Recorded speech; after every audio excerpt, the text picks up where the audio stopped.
लिख के practical learn में ले जाने का मतलब सबसे पहला काम करना था कि एक्सपेरिमेंट का नाम लिखाना था ऑपरेटर्स।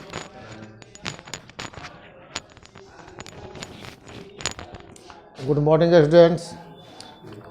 आप लोगों को पढ़ाया गया था क्लास 6 में हार की जीत हिंदी में, तो उसमें पूरा नहीं हुआ था, कुछ बाकी रह गया है तो उसको आज पूरा किया जाएगा। तो अब हम लोग यहाँ से शुरू करेंगे। तो हाँ, उसके बाद हम लोग पढ़ेंगे जब वो घोड़ा को छल से ले गया तो उसके बाद वो अपाहिज बनकर खड़ग सिंह बाबा भारती के हाथों से छीनकर घोड़ा ले गया छल से। तब उसके बाद हम लोग पढ़ेंगे उसके बाद क्या हुआ। तो खड़ग सिंह का मुंह आश्चर्य से खुला रह गया। उसका विचार था कि उसे घोड़े को लेकर यहाँ से भागना पड़ेगा, परंतु बाबा भारती ने स्वयं उससे कहा कि इस घटना को किसी के सामने प्रकट न करना। इससे क्या प्रयोजन सिद्ध हो सकता है। खड़ग सिंह ने बहुत सोचा, बहुत दिमाग लगाया, परंतु वह कुछ समझ ना सका। हार कर उसने अपनी आंखें बाबा भारती के मुख पर गड़ा दी और पूछा, बाबा जी इसमें आपको क्या डर है। बाबा भारती ने उत्तर दिया, लोगों को यदि इस घटना का पता लग गया तो वो किसी दीन दुखी पर विश्वास ना करेंगे। यह कहते कहते उन्होंने सुल्तान की ओर से एक तरह मुंह मोड़ लिया, जैसे उनका उससे कोई संबंध न हो। इतना बात कहने के बाद वो खड़ग सिंह ने सुना और उसके बाद घोड़े को मुंह घुमाया और उसके बाद वहाँ से चल दिया। बाबा भारती चले गए, परंतु उनके शब्द खड़ग सिंह के कानों में उसी तरह गूंज रहे थे। वह सोचने लगा, कैसे ऊंचे विचार हैं, कैसा पवित्र भाव है। उन्हें इस घोड़े से प्रेम था। इसे देखकर उनका मुख फूल की तरह खिल जाता था। कहते थे कि इसके बिना मैं रह ना सकूँगा। इसकी रखवाली में वे कई रात सोए नहीं। भजन भक्ति ना कर इसकी रखवाली करते रहे, परंतु आज उनके मुख पर दुख की रेखा तक ना दिखाई पड़ती थी। उन्हें केवल यह ख्याल था कि कहीं लोग दीन दुखियों पर विश्वास करना ना छोड़ दे। ऐसा मनुष्य नहीं देवता है। अब इसके बाद खड़ग सिंह तो घोड़ा ले गया, लेकिन उसकी जो एक बात थी वो उसके मन को कचोटते रही और उसको व्याकुल करते रही कि कितने ऊंचे विचार हैं ये साधु संत के, कि मैंने इनका घोड़ा ले लिया फिर भी ये कह रहे हैं कि ये बात की घटना की जिक्र किसी से ना करना। ये अपने आप में एक बहुत बड़ा ही माने आदमी के महत्व को, आदमी के दयालुता को और आदमी में भाव जो है उसको दिखाता है। कि देखिए वो जो है बाबा भारती, मैंने कितने ऊंचे विचार हैं उनके। और उसके बाद खड़ग सिंह जो गया तो काफ़ी वो सोचता रहा कि ऐसे उत्तम लोग, ऐसे पवित्र लोग जो हैं, इनके विचार बहुत पवित्र हैं, मैंने ये ख्याल इससे कितने बड़े हैं। तो उनके अंदर मैंने अंदर से जो डाकू था वो खड़ग सिंह, उसके अंदर एक प्रेम की भाव जगने लगी। वो बहुत सोचा, देखिए डाकू भी होता है तो उसके अंदर भी प्रेम की भाव होती है। ऐसा नहीं है कि वो डाकू है तो वो पचासी डाकू है। ऐसा कुछ आदमी में बीच में कुछ आ जाता है जिसके कारण से उसको ऐसा काम करना पड़ता है। तो आदमी जो होता है कि उसके ज़िंदगी में कुछ ऐसा बदलाव आता है जिसके चलते ऐसा कुछ काम करना पड़ता है। तो वो ऐसा नहीं था, उसके पास भी दिल था। और खड़ग सिंह को जो था उनकी बात लगी और उन्होंने बहुत ध्यान से इस पर गहराई से चिंतन किया कि ऐसा मनुष्य नहीं होता है, देवता होता है। तो उसे अपने किए पर बहुत पछतावा हुआ। रात्रि के अंधकार में खड़ग सिंह बाबा भारती के मंदिर पहुंचा। चारों ओर सन्नाटा था। आकाश में तारे टिमटिमा रहे थे। थोड़ी दूर पर गांव के कुत्ते भौंक रहे थे। मंदिर के अंदर कोई शब्द सुनाई ना देता था। खड़ग सिंह सुल्तान की बाग पकड़े हुए था। वह धीरे धीरे अस्तबल के फाटक पर पहुंचा। फाटक खुला हुआ था। किसी समय वहां बाबा भारती स्वयं लाठी लेकर पहरा देते थे, परंतु आज उन्हें किसी चोरी, किसी डाके का भय ना था। खड़ग सिंह ने आगे बढ़कर सुल्तान को उसके स्थान पर बांध दिया और बाहर निकलकर सावधानी से फटाक बंद कर दिया। इस तरफ उसकी आंखें में नेकी के आंसू थे। तो अब इनकी छोटी सी बात बने खड़क सिंह के अंदर ऐसा चुभा कि वो उन्होंने रात भर सोया नहीं बेचैनी से, कि ऐसे भला मानुष को मैंने आघात पहुंचाया है। तो उन्होंने विचार किया कि नहीं, मैं घोड़े उसका उनके नहीं लूँगा। उसके घोड़ों को वो लाया और उस अस्तबल में लाकर चुपचाप बांध दिया और बेचारा चला गया। रात्रि का तीसरा पहर बीत चुका था। चौथा पहर आरंभ होने की बाबा भारती ने अपनी कुटिया से बाहर निकलकर ठंडे जल से स्नान किया। उसके पश्चात इस प्रकार जैसे कोई स्वप्न में चल रहा हो उनके पांव अस्तबल की ओर बढ़े, परंतु फाटक पर पहुंचकर उनको अपनी भूल प्रतीत हुई। साथ ही घोर निराशा थी। उनके पांवों को बहुत भारी बना दिया, वे नहीं वहीं रुक गए। तो अब क्या हुआ, जब वो बाबा भारती उठे, स्नान किए, तो उन्हें कुछ लग रहा था आभास जैसा। तो उन्होंने अस्तबल की ओर गया, तो वहाँ फाटक के पास पहुँचे तो कुछ उनको दिखाई दिया। घोड़े ने अपने स्वामी की पदचाप को पहचान लिया और जोर से हिलाया। जानवर भी जो उसको पालिएगा बच्चे से, तो वो ऐसा लगाव हो जाएगा कि आपके आने के आहट से वो अपने बोलने लगेगा। कुत्ता हो, कोई भी जानवर को अगर हम पालेंगे, बच्चे से प्रेम करेंगे, तो वो हमारे प्रति ये दयालु, ये हमारे प्रति उसको सहानुभूति हो जाती है और वो हमको समझने लगता है। तो इसमें क्या होता है, तब घोड़े जब मालिक का आवाज़ सुना तो हिलने लगा। अब बाबा भारती आश्चर्य और प्रसन्नता से दौड़ते हुए अस्तबल के अंदर घुसे और अपने प्यारे घोड़े के गले से लिपट कर एक बार इस प्रकार रोने लगे मानो कोई पिता बहुत दिन से बिछड़े हुए पुत्र से गले मिल रहा हो। अब बाबा भारती को अपने घोड़े सुल्तान से इतना प्यार था, लगाव था, कि जब उनको आहट मिली कि नहीं देखे करे, अस्तबल में तो सुल्तान है, घोड़ा में हमारे, इतना दौड़ के गए और गले लगा के रोने लगे। जैसे लगता है कि कोई बिछड़े हुए जब पिता पुत्र मिलते हैं तो ऐसे गले मिलते हैं, उसी तरह उनको लगा कि ये हमारा उनके पुत्र के समान था वो सुल्तान। उसको गले मिलकर रोने लगे। वे बार बार उनकी पीठ पर हाथ फेरते, बार बार उसके मुंह को थपकियाँ देते। फिर वे संतोष से बोले, अब कोई दीन दुखियों की सहायता से मुंह ना मोड़ेगा। तो फिर वो संतोष से बोले कि अब कोई भी दीन दुखियों की सहायता से मुंह ना मोड़ेगा, यानी कि अब जो भूल, जो पश्चाताप हुआ हमारे इसको क्या खड़क सिंह को, उन्होंने अपने भूल को सुधारा और घोड़े को फिर सही जगह कर दिया। और फिर बाबा भारती से बोलता, बाबा भारती अब कोई दीन दुखियों से मुंह नहीं फेरेगा। तो जो आपका विश्वास है, जो आप विश्वास से जो आप सोचते हैं कि आदमी को कभी धोखा नहीं देना चाहिए, कभी किसी को चीटिंग नहीं करना चाहिए, जो मैंने किया बहुत गलत था। अब मैंने अपने भूल का सुधार करके आपके पास घोड़े वापस कर दिया हूँ। अब कोई भी लोग जो है किसी से, अब जैसे होता है कि दीन दुखी को लोग हेल्प करते हैं, मदद करते हैं, तो मदद करते रहेंगे। अब ऐसा धोखा जो है कभी नहीं होगा। ये कहानी आज ख़त्म हो गया। धन्यवाद।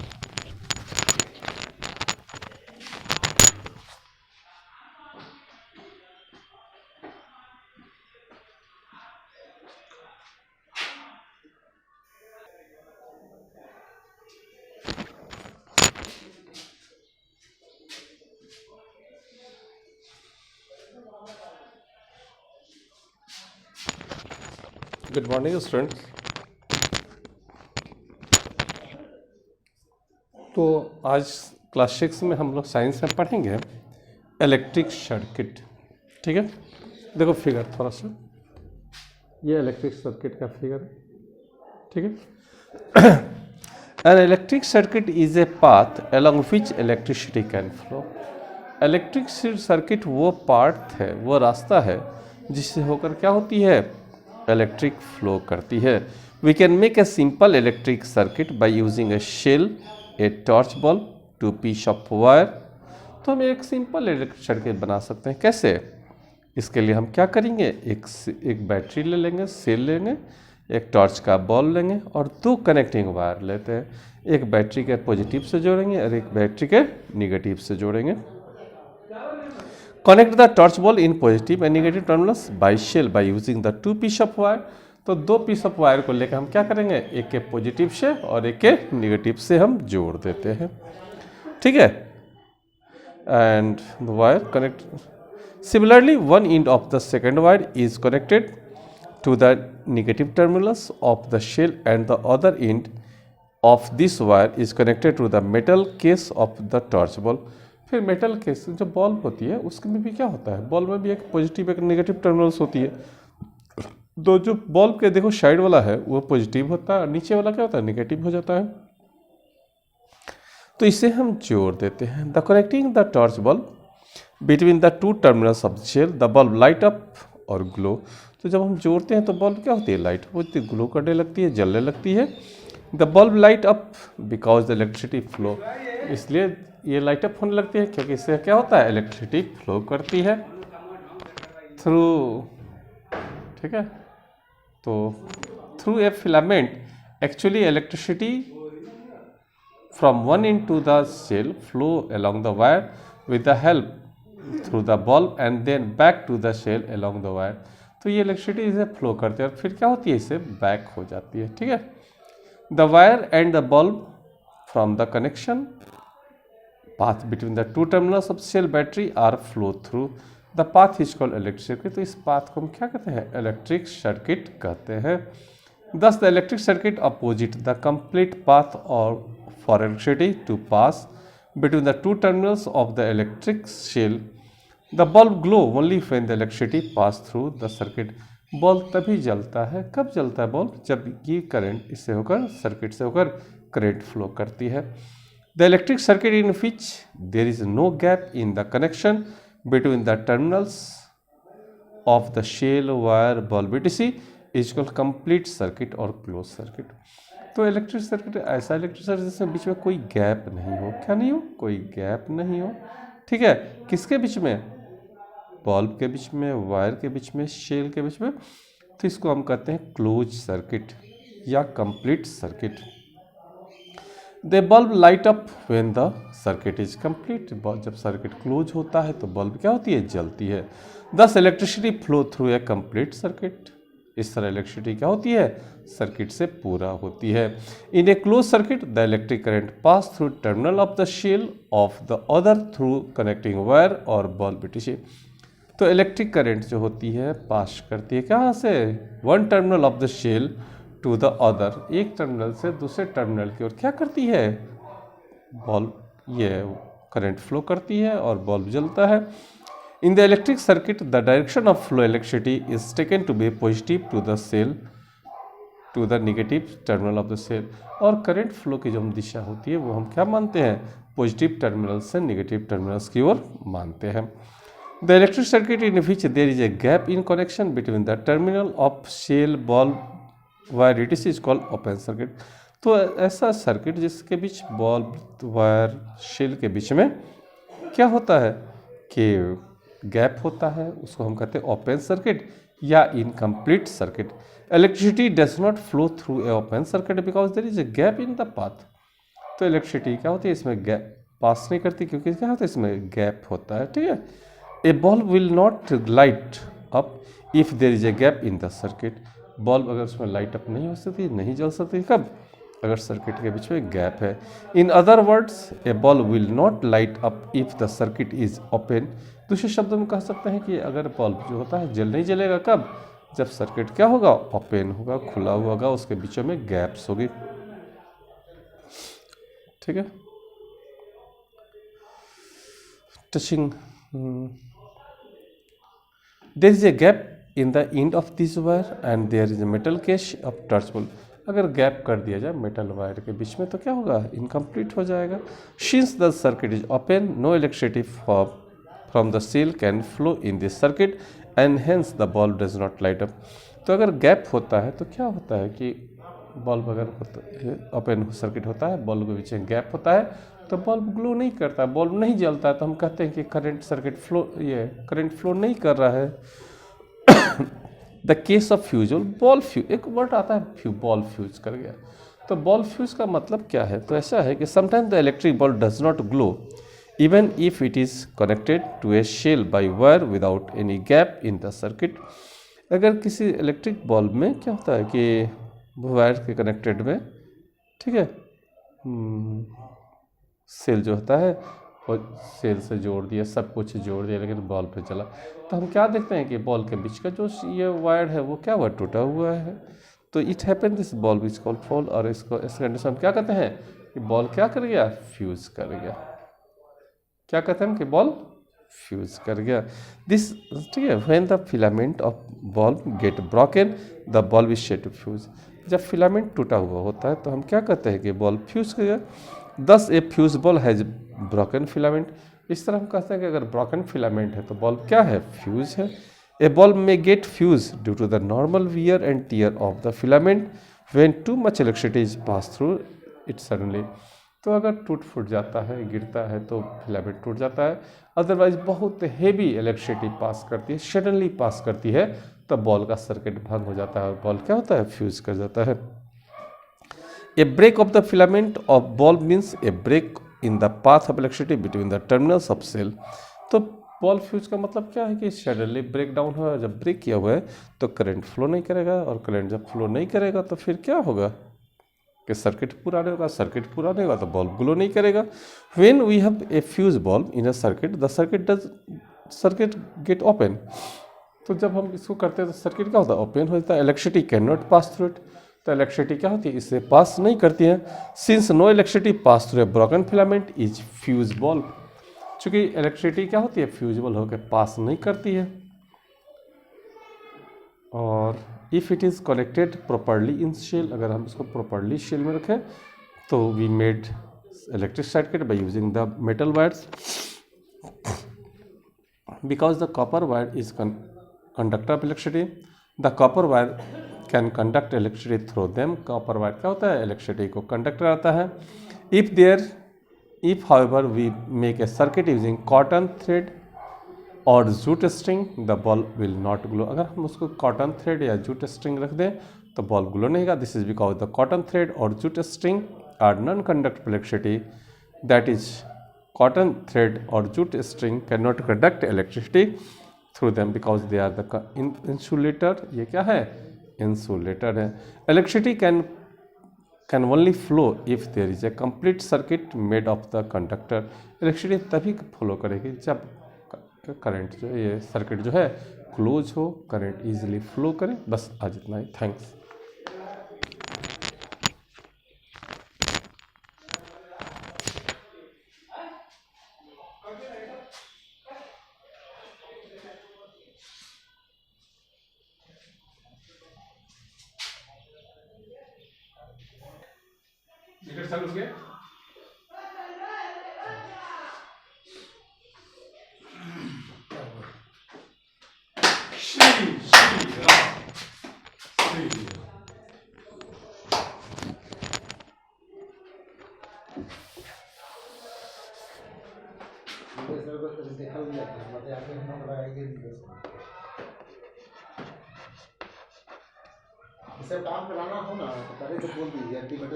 देखिए तो विजय सर ठीक आ रहा है ना। हम लोग गंदा कपड़ा पहन के आएंगे कल के तक दिन बने सर और आज तो गनार बात आई है और गंदा फिर नहा लीजिएगा, कौन गर्मी लगेगी, गर्मी है। अच्छा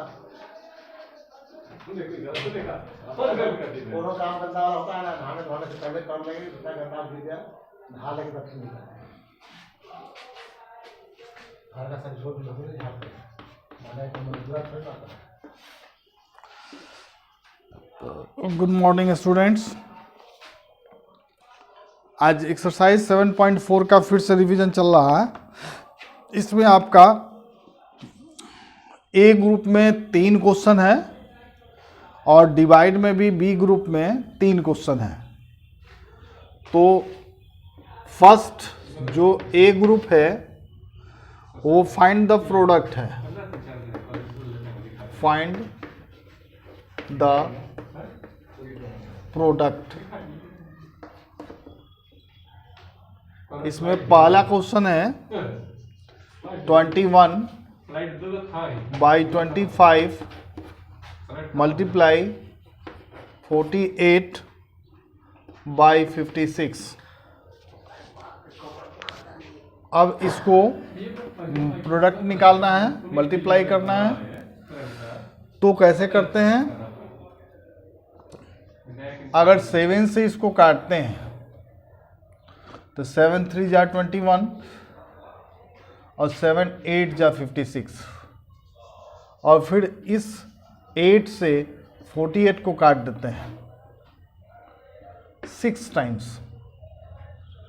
अब मेरे पास जो बचा 3 × 6 और डिवाइड बाई 25।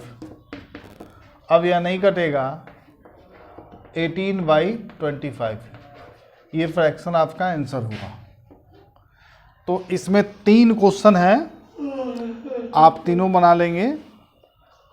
और फिर यहाँ पर डिवाइड भी है, जैसे बी। इसमें एक क्वेश्चन हम बताते हैं आपको, लास्ट 3 नंबर। वो क्या है? 6/8 डिवाइड 9/10। अब क्या करते हैं? 6/8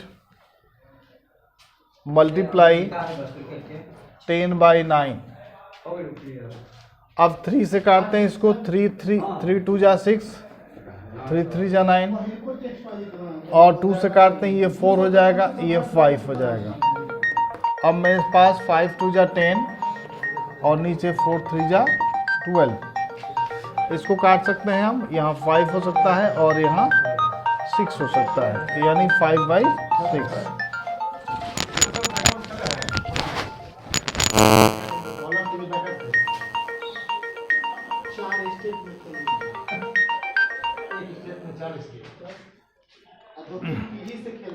तो ये 2 जो क्वेश्चन आपका था, एक डिवाइड ए बी, ये 2 क्वेश्चन है। अब इसमें इसके नीचे है चैप्टर चेकअप, जो इसको भी आज खत्म कर देते हैं। इसको आप देखिएगा।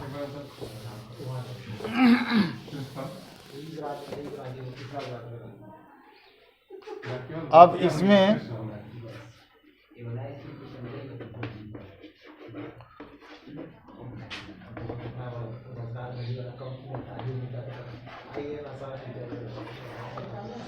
चैप्टर चेकअप है। इसमें पहला क्वेश्चन है, which of the following is the proper fraction. ये 4 ऑप्शन दिया गया है और इसमें आपको बताना है कि प्रॉपर फ्रैक्शन कौन कौन है। जैसे मान लीजिए पहला क्वेश्चन है यह, तो 5/17 यही आपका ए ऑप्शन क्या है? प्रॉपर फ्रैक्शन में है। ठीक है। अब 20/25 is equivalent to x/5, then x equal to, देखिए तो चल रहा है ना। हा? अब यहां पर 2 नंबर क्वेश्चन आप देखेंगे, यहां पर 20/25 दिया हुआ है और इक्विवेलेंट x/5 दिया हुआ है। अब आपको फाइंड करना है x, ठीक है। तो इस कंडीशन में 20 × 5/25, ठीक है, इक्वल टू x। 5 को 25 से मल्टीप्लाई कर दिए और 25 को नीचे से डिवाइड कर दिए। अब ये 5 5 जा 25 होता है और 5 4 जा, यानी x का वैल्यू कितना हुआ? 4। ये आपका आंसर हो गया। तो ये था आपका 2 नंबर। और 3 नंबर में, a girl read 3/8 of a book on the day and 4/5 of the remainder on the another day. So if there were 30 pages unread, तो how many pages did the book contain? तो ये कहता है कि 3/8 of a book, एक book का 3/8, और दूसरा 4/5 of the second, अब इसमें कहता है कि remainder on the no another day. If there were 30 pages unread, तो how many pages did the book contain? तो यहाँ पे टोटल बताना है कितने पेज थे, ठीक है। तो आप इसको दोनों को ऐड कर दोगे और 30 पेजेस बचा हुआ तो उसको भी ऐड कर दोगे तो आपका टोटल निकल जाएगा, ठीक है। अब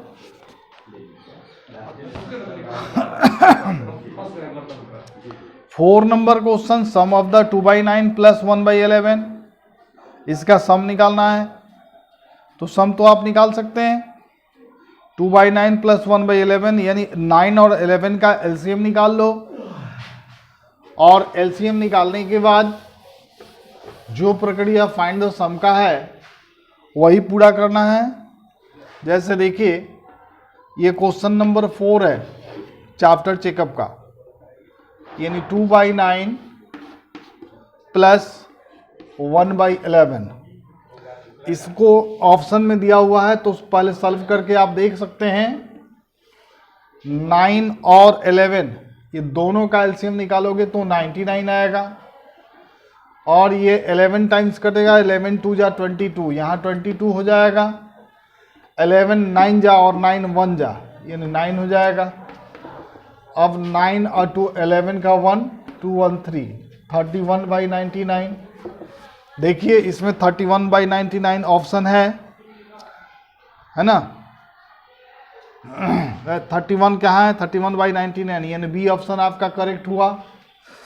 अब आइए पांचवा नंबर, 5 नंबर क्वेश्चन है। 5 नंबर क्वेश्चन में द फ्रैक्शन इक्विवेलेंट टू 3/5।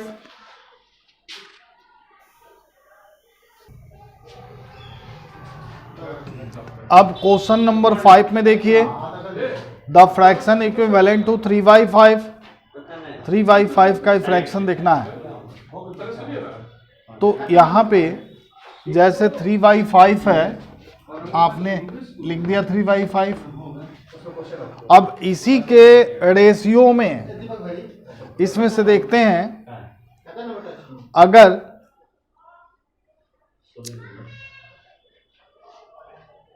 अगर फर्स्ट ऑप्शन को देखते हैं 6/15, तो नीचे अगर 5 है तो 3 से मल्टीप्लाई करेंगे तो 5 3 जा 15 होगा, लेकिन 3 3 जा